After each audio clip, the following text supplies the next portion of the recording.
Hi, I'm David Lewis, Cloud Engineer at Project Hosts, and today we're going to talk a little bit about Azure security.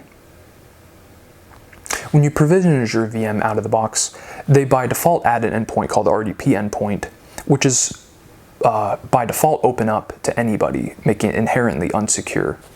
So one thing that Project Hosts does is during the provisioning stage, we're removing this endpoint, and all existing VMs we're constantly scripting to ensure that no endpoints or points of entry are available that are not intended. An endpoint is a defined point of entry to a cloud service, and a cloud service gives an Azure VM a public IP.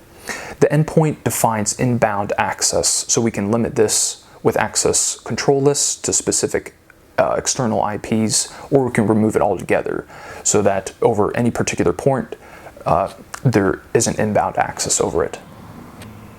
At the subnet layer, Azure has a new feature called the network security groups, which lets you whitelist both inbound and outbound traffic within the subnet and between subnets.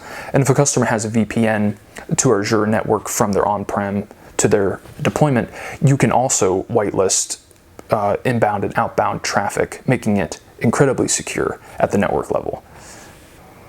So to summarize the network layer, we have endpoints that are defining external inbound traffic, and then network security groups that are locking down the cross-subnet layer traffic and within a particular subnet.